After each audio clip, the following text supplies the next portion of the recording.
down on your chick, give her a little kiss, but it wasn't nothing much. Before you incinerate me. Okay, today we are gonna be doing something a little different and actually talking about a current topic. What the heck, on this channel? No way. Yes way, as we are gonna be talking about the new video game that got everyone in the buzz called another IP doing its take on how being in a world full of heroes would go. And like the name applies, we'll be following a dispatcher. We start this off with a man named Mecha Man, aka Robert Robertson III. That's a crazy name to have. Think of him as like a Tony Stark or a Batman figure, being a normal person in a world full of superheroes. Keep that Batman one in mind, as he is currently dangling a man over a balcony. Trust me, he is our hero of the story, as he had a good reason for doing this, as he was trying to get information on the man that X'd out his father, the mysterious figure known as Shroud. And once Robert gets that information from him, he breaks into the warehouse that he's located, taking out the guard. And boy, I played God of War enough to never fail a quick event in my life. Hit the boy with the bat. But as Robert makes his way through the warehouse to come face to face with this masked figure, telling him it is over. Wait a minute, that's not Shroud. That's the guy we were hanging off the balcony from earlier. How did he beat us here? Oh, and bro was on his phone talking mad-ish like, yo, I done heard from Shroud, like when they was killing your pop, that boy done pissed himself. They never tell you how they sell. Boy had the brown streak on the whitey tighty. And see, we're given two great options here. Most people decide to stomp this man out, but I decided, hey, it looks like a perfect lineup for a field goal. Oh yeah, now you can see why our boy is called Mecha Man, because he done come equipped with his own Hulkbuster armor set. But hey, don't feel bad for the guy that we punted through the window. Besides being a villain, this guy's pretty tough, as he done dragged himself in looking like a ragdoll and revealed that he is the super villain known as Toxic. And oh my god, boy, you're just letting it all hang out. We got us a big D Randy over here. Be careful, trick or cheater. And oh no, man, start flying around. That thing was flopping in the air. Boy, it was just a wiener in the wind. Boy was flopping around like one of those wacky waving tube men. Oh, nah, I know bro is not trying to fight us with his schmeed out. Get away from me, sir, please. Oh, and just to make things worse, this was an ambush, so everybody started trying to jump us. And we were able to handle the situation the best we could until this one slimy, sleazy, ugly mug done came and got us from behind. And I'm just saying, he might have got the sneak on us, but in the long term, bro, you got the powers of a slime from any fantasy game, bro. You are the first enemy. Bro really done draw the short straw. But that allows Toxic to hit Robert and put us in a bad situation where we're getting hit from all sides. Luckily, our boy activates his shield using his postal core that is slowly draining from each attack. But while Robert's being attacked and trying to figure out a plan to escape, something interesting happens, as when he's looking through the hole in his chest, he can see Shroud. And Shroud whispers to his minions like, hey, boy at 28%, that's a fact. Pretty much showing that he has a much knowledge of the Mecha Man suit as our boy Robert. Pretty suspicious. It's a game theory. It's a game theory. You like how I might know who this is, but I ain't gonna say nothing just in case. But Robert says F that, and he done put all the last bit of power he had to eject and get up out of there. Oh, heck yeah, we made it. Oh, wait a minute, what's that? But yeah, with that, Robert lost his Mecha Man suit and his core, no longer able to be a hero. And you might be asking, Shaman, didn't he build the suit? Can't he just make another one and get right back to it? And that's a perfect timing for me to mention when I said that he's like the Iron Man and Batman of this universe in a way. The one power of theirs that he does not have is money. Oh yeah, boy, broke as hell. He done live in a one studio apartment in California. And the only reason he was even able to afford this suit is because the inheritance that his father and grandfather left down to him, since they were the previous Mecha Man before him. And he spent his whole inheritance to keep their legacy alive, even if it accounted him going into debt, as he was trying to keep the legacy of Mecha Man alive until this all happened. But with that, after being in a coma for months, our boy felt like he had to inform the public on what's going on. Boy, one reporter wasn't even asking questions. Boy was vicious. Bro, I ain't gonna lie, I had to hear this man talk all this mess, all this smack talk, all this trash. But I did not let the intrusive thoughts win, and I decided to just, hey, let it go. I'm out of here. But after that, Robert really didn't know if he was gonna be a hero longer and really needed a sign. Luckily, a sign appeared. Yeah, watching the Teletubby bandit steal stuff right in front of his face, you know our boy gotta say something. Hey, don't do that. This man was about to show this pack of M&Ms he can still be a hero and maybe not. But thank goodness a snow bunny in a cape appeared. Oh my.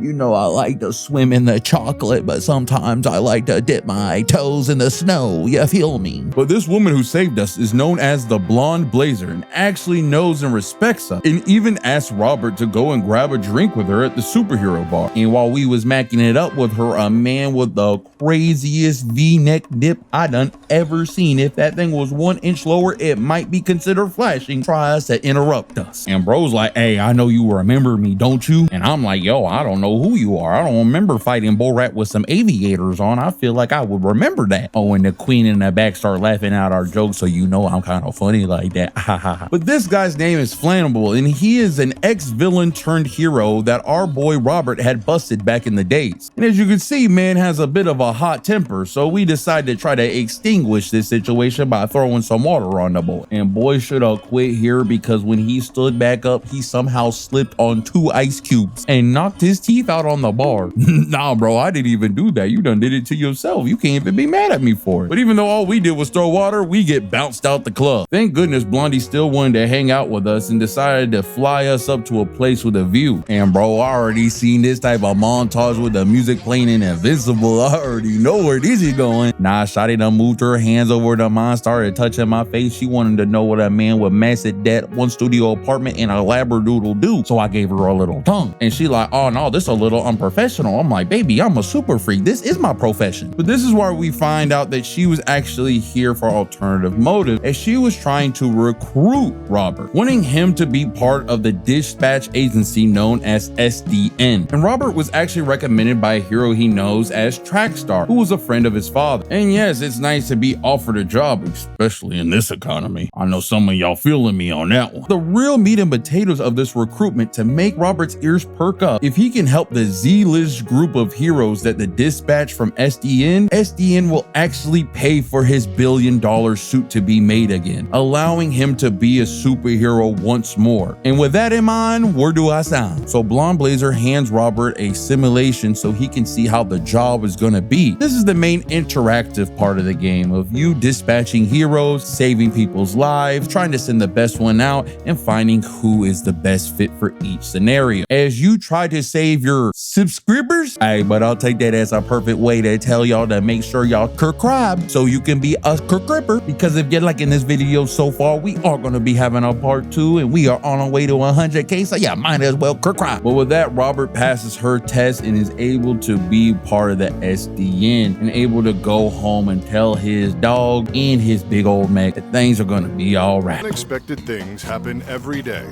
Phenomenon! Can SDN help me out with this? It's blocking the driveway.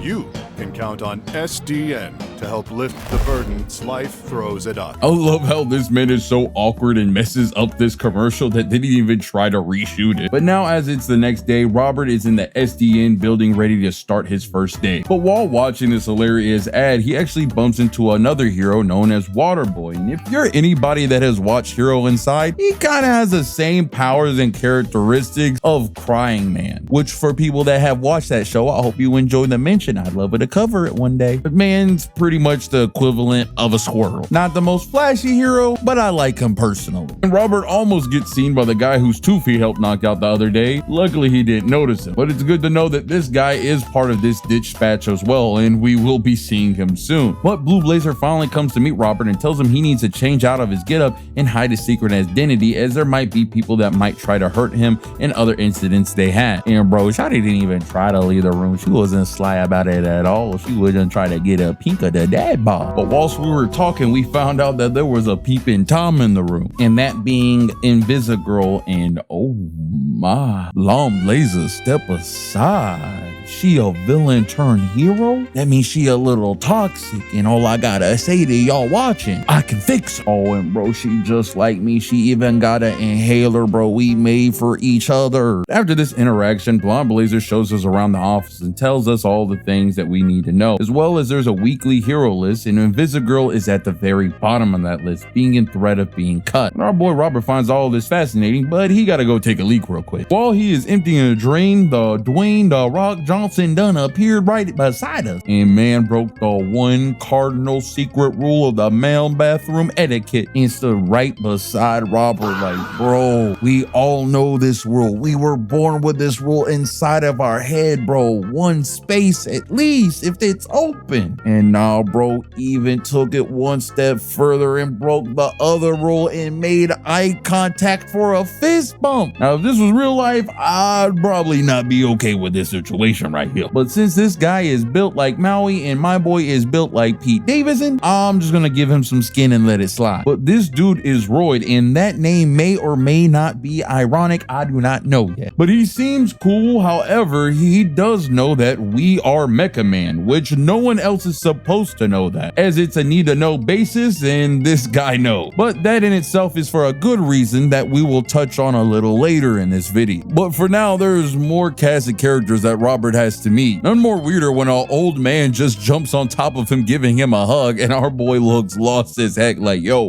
what is going on here? The man, realizing that we don't recognize him, hits us with the cleanest dab I done ever seen. Dab. And for Robert, this was a friendly face, as it revealed that this is his father's friend Trackstar that helped him get this job and opportunity to get his mech fixed. The reason why Robert didn't recognize him is that Trackstar, like the name kind of implies, is a speedster, something like the Flash or any other fast character you can think of, but more in the X-Men side effect sense, since the caveat of him being a speedster was he was also speeding up his lifespan and realized it a little too late, making a man not even his 50s look like a black Albert Einstein. But after them having a bitter reunion, Trackstar, also known as Chase, sets up Robert for his first day of work, introducing him to his team of Z-list heroes who are a part of the Phoenix program, a program that reforms ex-villains into heroes, which makes sense on why we saw Flammable and while Invisigirl is here, who we met earlier, and as well Moist Critical, as I bet you already know who my favorite character is. Excuse me, m'lady. I am approaching you with sexual intent. We also get Jack Tech, the guy of Who Beautiful Black Queen, a demon chick that I would let crush me with those thighs, I swear. And a golem. Yeah, he's just a golem someone summoned and just never went away, I guess. And this is where it all starts to make sense why they're offering such a big reward for Mecha Man's help, as this team is a mess. Y'all are trash.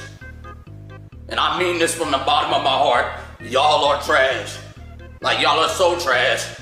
I want you to know that I'm talking to you. They're undisciplined, disrespectful, will stab each other given the chance, and still have a bit of villainy in them. Shoot, on your first mission, you literally watch Flammable go and set a fire for you, then have to dispatch someone else to it. And we have a pretty rough day at work, especially when it comes to the last mission where there's a burglar at Granny's Donuts and Invisigirl goes to the scene, and it is currently being robbed by a villain known as Lightning Struck. I don't know how much you're gonna make off a donut shop, especially with the equipment you got. You could be robbing like a bank or something, but hey, to each their own, I guess. So Invisigirl hides and gets ready for an ambush to smash this man with a plate of donuts. Oh, and Shotty was handing the man his butt on a platter. He was giving him a jelly-filled ass whooping. She wasn't handing out hands, she was handing out bear claws. I do have to mention, I love how Shotty has to hit the inhaler mid-fight because she is just going through it. I feel you, girl.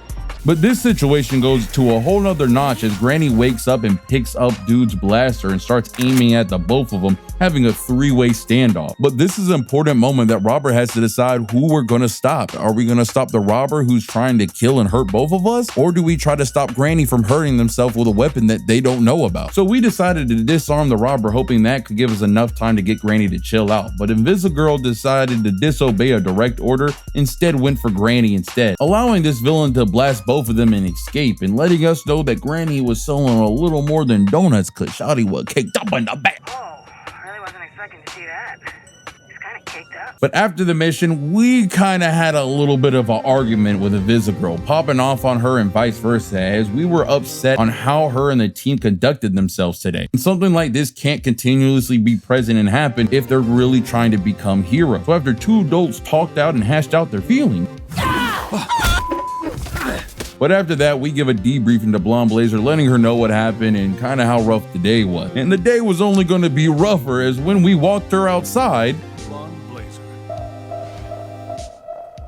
man, shawty dating phenomenal, man, bruh. And this guy's pretty much the Superman figure of this universe. But I'll let you know, he doesn't got the Superman charm and respect for people like Clark does. As man start talking down to us like we were a lesser being. But man starts telling us that they're dating and all this other things, and even offers us if we want to go with them on their dinner date. Poor Blonde Blazer's waving behind them like, no, don't do it, don't do it. So we take her advice and kindly reject to go see our dog. So he ends up taking her away, and that is the end of the day for us as our first day as a dispatcher. Okay, so another day, another episode begins as the guy Roy that we had met earlier helps us move our mech from outside of our apartment, which, mind you, something that took Robert 4 days to move up there, this man moved it out in 15 minutes. What proceeds is why I kind of waited off talking about Roy a little more, because this is kind of explaining what he really is to the main overarching story for us and Robert, as he's a man with brains and brawn, and will be the main person to help Robert build back his Mecha Man suit. Why is he doing this, you may ask? Well, he actually kind of idolized the previous Mecha Man, that being Robert's father, as he was the one that kind of set him on the straight and narrow away from the criminal life, until his dad still threw away the key. I mean, I guess, you know, a crime's a crime, I guess. So this is a big strength to their bond, and while Robert is letting Roy fix up and make the suit for him, he actually brings his dog in the office, feeling bad he has it cooped up in his apartment all day. And bro, everyone from Trackstar to Blonde Blazer was loving the pup. My name's Beef and I'm naked.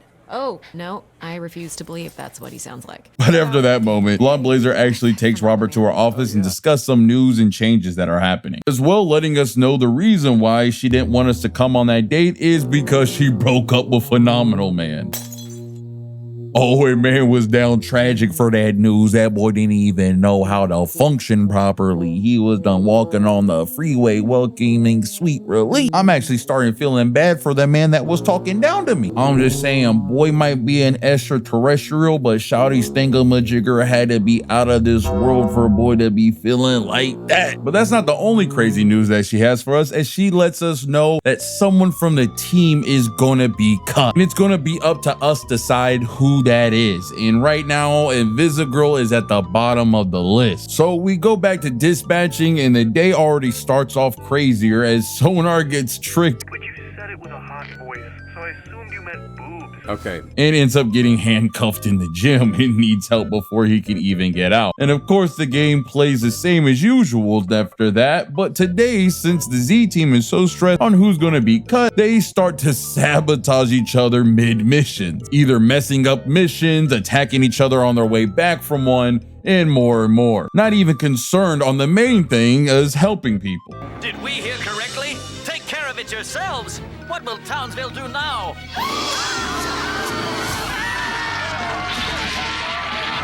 And when I tell you it was getting so bad, Invisigirl even walked out of the dispatch just to mess with the demon mama, allowing Lightning Struck to get away again and having these two girls catfight in the alleyway. So yeah, with such a stressful day, it's time for us to talk to the team and let them know what's really on the line and motivate them, letting them know that they do have potential. But after letting these guys know what it really means to hero, we boot up dispatch again, and this one runs a lot more smoothly. However, Invisigirl was really not up to going on any dispatches, kind of just giving up, and this becomes evident at the end of this mission as we see her just chilling at the park, not wanting to be a part of this anymore, really just throwing in the towel, which smoking a stogie on a playground kind of crazy, and tells her straight up, is this really how you're gonna let it in? You're just gonna give up just like this? And this is where we start having a real heart-to-heart with Invisigirl, as she kind of expressed how she feels about her powers and feels like she's destined to be a villain. The way she talked about her powers and about herself and destiny really kind of remind me of Shinzo from My Hero, as they both talk about their powers being kind of a curse and feeling more like they're on the evil side of things more than being a heroic, flashy power. But this is on deaf ears, just like when Shinzo was talking to Deku about this, as Invisigirl is saying this to Robert, a man with no powers and no mech. If the way of her thinking was true, then he should be working a desk job, which, I mean,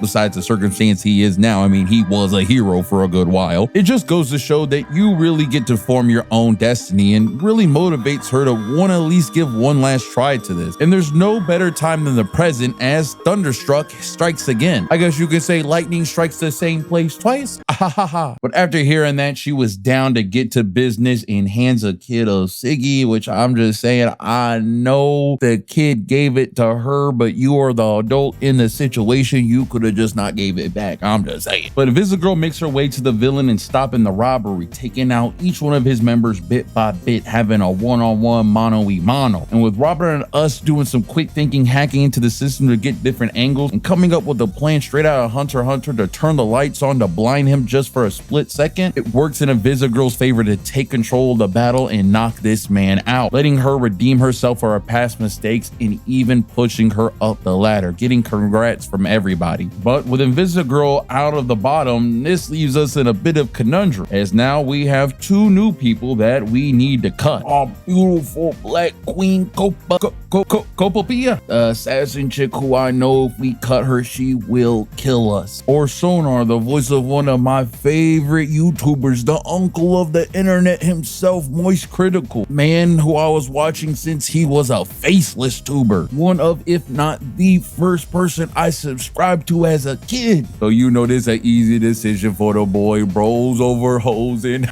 I'm weak. I'm sorry, she tricked me. But honestly, even though I really wanted to pick Sonar and play as Moist Critical, of course, I knew a lot of other people were probably going to be picking Sonar, which they did. So I decided, hey, let me go and pick the other unpopular option and see what differences we'll have. And it also allows me to use this meme. So kind of worth it, I guess. But after giving our boy the bad news, he gives us the big middle finger and storms out. And even though we lose a great character, we do get to see Invisigirl feel very proud of herself, making it onto the leaderboard and even feeling a little embarrassed. She even starts to find a bit of a fondness over Robert, a little too fond.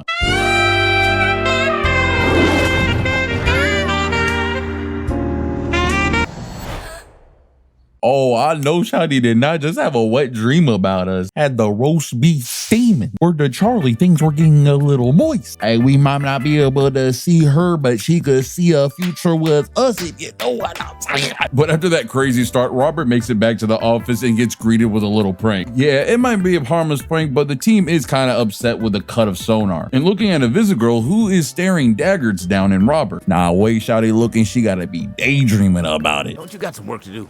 Don't you got some dementia to onset? That one stung a little. And this is where Chase tells us that Blonde Blazer wants us to fill our slot up with a new hero to help with the workload since we're short one member. And our two candidates to fill that slot is either Water Boy or Phenomenal Man, who, like I said right now, is depressed beyond belief. And I'm gonna be real with y'all, I've done seen too many Superman variants and offshoots to know where this can go. So we're probably gonna be picking Phenomenal Man. I don't think we want Boy to be going out like this. Thank you. But we'll touch on him in a second. First, let's go check on Royd in the suit, as it is coming along greatly, being able to get in motion and do what it needs to do. However, the pulse reactor that he is trying to make is not fully working just yet. And Invisigirl, not learning her lesson, still follows us into this secret base to try to spy on us and ask, do we be effing in the suit? Like, Shawty, just say that you want me now. You ain't gotta be asking all these questions. Stop being around the bush. But from one baddie to another, we check on Blonde Blazer, who needs us to help zip her up and ask a couple questions and nipple. But she really asked us for a favor if we could take Phenomenal Man, because boy is really down bad. Like I said, man is literally laying on someone's car. Imagine coming out and seeing that. I would be pissed. Bro really does not care about saving nothing anymore. So Robert goes and checks on him and see how he's feeling. I'm contemplating flying into the sun. absorbing all its energy and casting this planet into infinite darkness so that I never have to see her or anyone else ever again. Oh, yeah. Boy is a lot worse than I thought. But whilst talking to him, he has a Eureka moment and is wondering, is there another man in his shouty's life? And because I don't think it's much important, we just go ahead and straight up tell him, hey, Brody, I done laid a little man down on your chick, give her a little kiss, but it wasn't nothing much. Before you incinerate me, At least that's how I thought it would go. And boys, I will tell you, the response that he gives us back, I was not expecting in 100 years. His man put his mustache to our upper lip and started tongue wrestling us. Oh no, somebody called the HR department. What is going on here? But after this quick chat, he was off.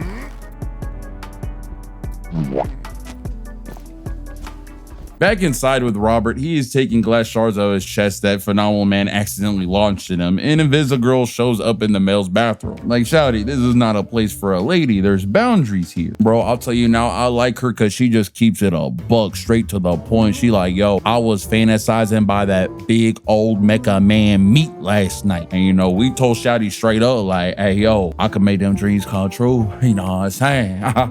Oh, and we was about to get up in there right here. And you chose to be here. Sorry. I ain't gonna lie, that has to be one of the craziest bucks I have ever seen. You ruined this for me. So after that, we have a very rough day of dispatching. Being a member down, it was very clear we needed someone else to help us. So we had to make the decision of either going with Waterboy, who I think really does deserve it, but I don't want a Homelander situation down the road. So I'm just gonna take this man and hopefully give him a little pet. But Phenomenal Man was really grateful for us giving him the opportunity and gave us a big old bear hug in the bathroom, which from the view of it looked like we might have been touching tips to tip, schmeat to schmeat. But I had thought, I do remember seeing this guy's stats and he was pretty good when we had picked him. So I thought that was also going to give us a leg up on the competition, feeling like we were really going to be able to tackle some things. So when the next dispatch activated, I sent this man out ready to clean up and he's gone. Bro really flew away to the different direction of the rescue mission. What? I should have picked Waterboy. Dang. But I will say, if you're playing the game, he is a good character if you get used to him because he's able to cool off after a mission after 2 seconds. The only caveat being, if he fails a mission, he's out for almost a whole minute. So be careful if you're a gambling man for that one. And he's not the only problem we're having, as the team is back to being dysfunctional as heck because of us getting rid of Sonar, a lot of them refusing to even go on missions. Only Sonar was here, considering he actually knows who all these are.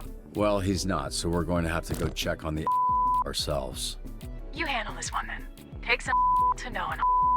But luckily we power flew it and do pass some amazing things, even being one of the 28% that actually was able to complete the 3 answer of the brain teaser, kind of like the secret boss of this level. You know, I was feeling myself just a little bit, I'm just saying. But after this mission, we talk to Phenomenal Man and see how he's doing, making sure he, doesn't want to laser beam somebody. And he gives us a little too much information about him and Blonde Blazer's relationship, talking about how they were making love next to a volcano. And me and Robert are both like, hey, I ain't trying to hear about your down and dirty business. But if the situation couldn't be sadder for this man, he has to tell us straight up that they was damn near platonic, that his and her lady bitch was not a match. They couldn't even do the do. So all they ever did was just hug and kiss, and that's what they called making love. I'm just saying, bro, it gotta be sad that no man's first base is also his home plate. Like, god dang, tragic. After talking and getting cool with him, Blonde Blazer actually hits us up and wants to know if we want to go on a dinner date with her. But at the same time, we're talking to a Invisigirl who snuck into a theater and really is craving popcorn and really can't go get it herself since she snuck in. And this is gonna be a major decision on who we're gonna probably get to romance. And is it gonna be Blonde Blazer, the nice hero in blonde, playing hard to get, but maybe is a good influence as us and trying to help us out? Or do we go with our bad girl co-worker with an attitude who may be a little toxic and rough around the edges with a warm heart, and you know who my bitch. You know I like my girls a little toxic. But that concludes episode 1 through 4 of Dispatch, and we will be covering the rest of the series as it comes out. But I hope you enjoyed and liked this video, even though it was a little different from what we do.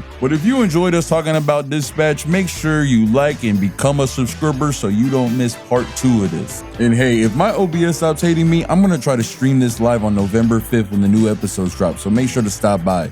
If you want to see us talk about some superheroes some more, here's a playlist to all of our superhero videos. If you want to hear us talk about something else, YouTube thinks you'll like this video. So until next time, what's poppin'? It's Shaman. Peace.